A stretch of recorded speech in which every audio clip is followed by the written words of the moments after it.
있어요. 네. 근데 저는 사실 미국에 가서 공부를 할 때 아동학대라든가 아동성폭력에 대해서 너무나 많은 아이들이 치료를 받는 걸 보고 깜짝 놀랐어요.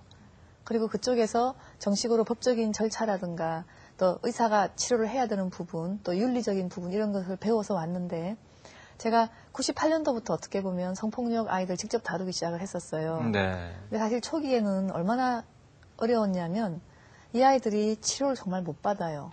왜냐하면 의사 선생님들이 저처럼 배워본 적도 별로 없고 그다음에 법적인 문제가 다 생기게 되면은 다 꺼려 하세요. 네. 그래서 아이들이 이렇게 아픈 상처를 가지고 있어도 병원에서 진료조차 제대로 못 받는 그런 문제였고 또 고발을 한다고 한들 수사 과정에서 자꾸 질문하고 막 야단치기 때문에 네. 아이들이 뭐 얘기도 못 하겠고 이런 식으로 해서 사실 성폭력이란 것 자체가 12년 전만 하더라도 제대로 사회에서 다뤄둘 수도 없었어요. 네.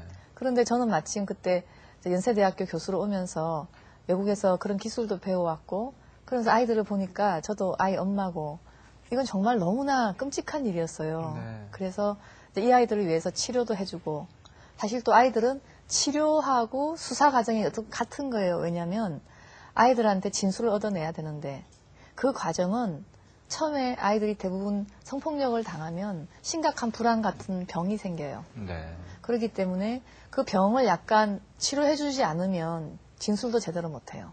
네. 그래서 초기에 치료 과정과 진술 조사 과정이 같이 가는 거예요. 근데 한국에는 그게 완전히 분리가 돼 있었고, 그러니까 형사님한테 가서 계속 이제 얘기를 듣고 또 저한테 와 치료를 받고 이런 게 한 9번 정도 반복이 돼요. 성폭력 하나가 있으면. 네. 그래서 제가 이제 열심히 그 피해 어머니들과 노력을 한 결과 이런 치료와 조사 같은 것을 한꺼번에 할 수 있는 기관, 외국처럼 네. 해바라기 아동센터라는 것을 처음에 이제 5년 전에 만들고 했던 이유가 초기에 어떻게 보면 어린이 성폭력 피해자를 위한 아무 시스템도 없던 우리나라의 이제 불모지에 그런 걸 만들고 지금도 계속 이런 것들이 이제 생기고는 있는데 문제는 제가 이제 피해 어린이를 도와주면서 느낀 것 중에 하나가 이것이 피해자만 보호한다고 될 문제는 아니고 가해자를 사실 줄이는 게 너무 중요한 것 같아요. 이제 네. 보니까. 왜냐하면 어린이를 성폭력하는 가해자의 한 40%가 미성년입니다.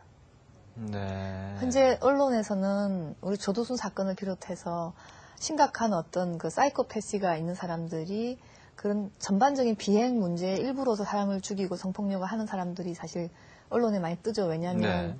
훨씬 더 잔혹하게 살해를 한다든지 상해를 입히기 때문에. 네. 하지만 실제로 성폭력 피해 어린이를 이제 치료하고 도와주다 보면 그런 심한 사건보다는 가정 내에서 일어나거나 아니면 이웃집에서 일어나거나 이런 식으로 아이들을 둘러싼 환경 내에서 네. 지속적으로 아는 사람에 의한 가해가 훨씬 더 많고 또 그 가해자들 중에서 나이가 어린 사실 미성년도 많고 이게 현실이에요. 네. 그래서 이것을 줄이는 것 자체가 미성년 때 시작한 성범죄를 어떻게 하면 조절을 해주고 하는 것이 미래에 심각한 성범죄자를 막는 저는 유일한 방법이라고 생각을 하는데 네. 아직 이런 부분 잘 되지는 않아요. 자꾸 이제 형량을 높이고 그다음에 가해자를 처벌하고 하는 쪽으로 지금 사회가 분노하고 있는데 실은 실상을 들여다보면 좀 더 복지적인 차원에서 사실 가해자와 피해자가 좀 혼동이 되는 그런 상황이 어린이 성폭력 훨씬 더 많거든요. 그래서 네. 이것이 여성 성폭력하고 상당히 달라요. 여성 성폭력들은 대부분 산부인과 진료가 많이 중요하고 정신과 치료도 본인이 원치 않으면 할 수도 없는데 어린이 성폭력은 대부분 정신과 치료 오래 받게 되고 가족 치료도 받으셔야 되고 또 자기를 가해한 미성년의 오빠나 이런 사람들도 치료를 해줘야 되는 정말 이런 복지적인 문제가 많기 때문에 외국에서 어린 성폭력은 아동복지 쪽으로 많이 가 있습니다. 네. 조금 그 애로사항을 더 여쭤보고 싶은데요. 네. 지금 말씀하신 것처럼 여성들에 대한 성폭행의 문제와 아동에 대한 것은 좀 다르다는 네. 성격을 말씀하셨는데 아동의 경우를 좀 더 구체적으로 여쭤본다라고 하면 어떤 문제가 좀 차이점으로 얘기될 수가 있을까요?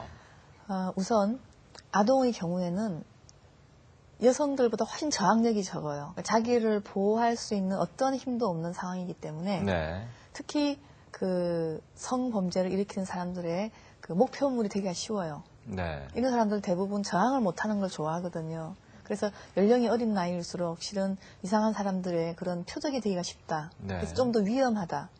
그런 것이 하나의 특징이고요. 예. 두 번째가 아이들은 진술을 정말 하기 힘들어해요.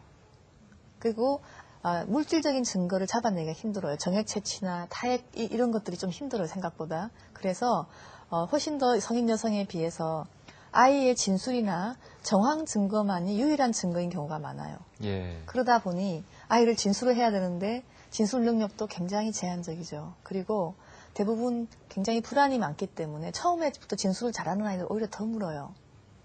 이런 특징이 있기 때문에 이 진술 과정부터 굉장히 치료적으로 들어가지 않으면 유일한 증거인 진술을 못 받아내는 굉장히 특이한 구조를 가지고 있어요. 네. 그래서 치료 부분하고 이 검사 부분이 항상 같이 가야 되는, 외국에는 다 그렇게 돼 있거든요.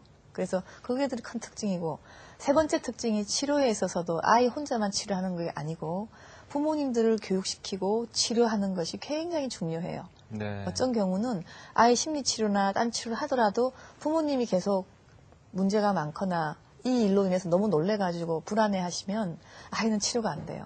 네. 그래서 어떻게 보면 홀 패키지로 치료를 해야 되는 그런 것이 굉장히 성인 여성들하고 달라요. 성인 여성들은 대부분 본인이 치료받으면 끝이고 이런 문제가 많은데 비해서 어린이들 훨씬 더 이게 많이 연결돼 있고, 또 네 번째 또 다른 게 뭐냐면 아직 어린이들은 발달 단계에 있기 때문에 성폭력의 상처가 훨씬 더 오래오래 깊게 가요. 네. 이미 성장이 되고 상처가 되면 상처만 치유를 하면 되는데 어린이 성폭력은 성장 단계에 있는 아이들이 상처를 받기 때문에 그 상처만 치료한다고 될 문제가 아니고 상처를 치료하고 나서 그동안에 성장에 손해를 봤던, 예를 들면 친구 관계, 학업 관계 이런 게 다 무너져요. 아이들이 한 네. 6개월만 아파도 그것도 올려야 돼요.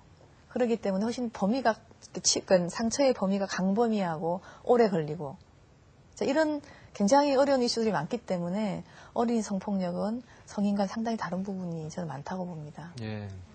사실 뭐 사회가 일시적인 관심뿐만이 아니라 근본적으로 더 그 대책을 마련하는데 많은 분들이 노력해야 될 것 네. 같은데요. 조금 그 화제를 바꾸어서 이제 그 좋은 부모가 되는 방법에 관한 내용을 좀 여쭤볼까 합니다. 우리나라 부모들을 먼저 어떻게 평가하신지가 궁금합니다. 저는 그 부모 중에서 특히 이제 아빠하고 엄마가 상당히 전 역할이 다르다고 봐요. 물론 예. 외국도 그렇기는 하지만 우리만큼 육아에 대해서 거의 전격적인 발언권과 그 통제력을 행사하는 건 엄마라고 저는, 한국은 아직은 많이 그래요. 아버님들도 요즘에는 많이 참여하려고 하지만 주된 부류가 어머니들에 의해서, 비록 어머니가 일을 하든 일을 하지 않든 어쨌든 육아에 많은 책임과 통제권이 엄마한테 있다는 것이 저는 참 큰 특징이라고 생각을 하고요. 네. 두 번째가 어머님들이 대부분이